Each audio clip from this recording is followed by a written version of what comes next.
Welcome to today's Daily Manna of Sunday, the 28th of June 2026.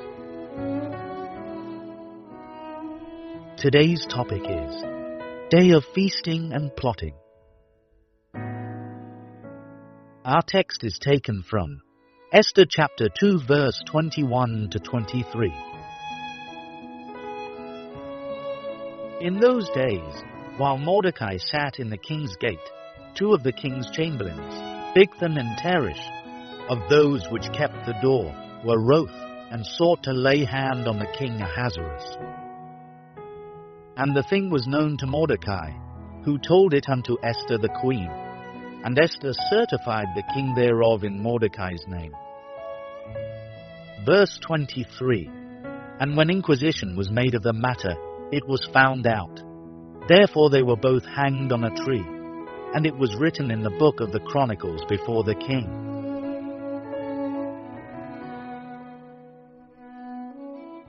Key verse, Esther chapter 2 verse 21. In those days, while Mordecai sat in the king's gate, two of the king's chamberlains, Bigthan and Teresh, of those which kept the door, were wroth, and sought to lay hand on the king Ahasuerus.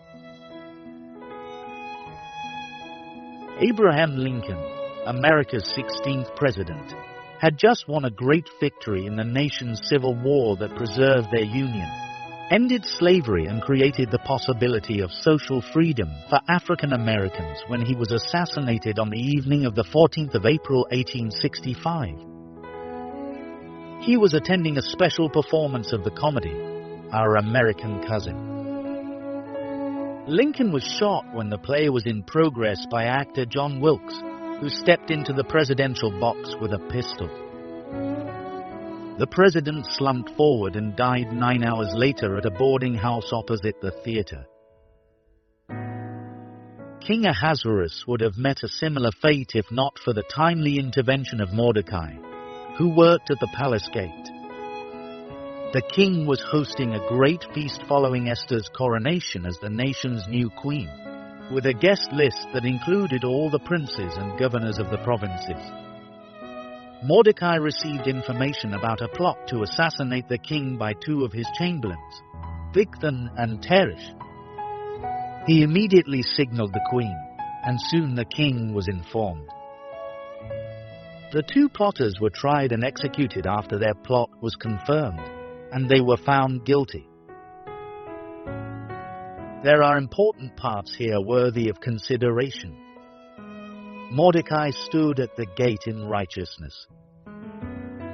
He would not overlook evil in his vintage position. As believers today, we find ourselves manning important gates at our workplaces and in society. In your position, you are expected to report any act of corruption, cheating, or mismanagement to the authorities without compromise. Our societies would be better today if believers could be true to their calling, whether as leaders in government or the private sector. Believers should understand that time is short, and that our prime assignment on earth is to sound the alarm and warn the sinning world with the gospel.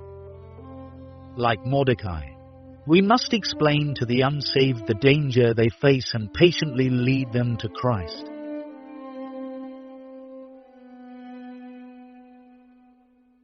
Thought for the day: withholding the gospel message from the unsaved amounts to disservice.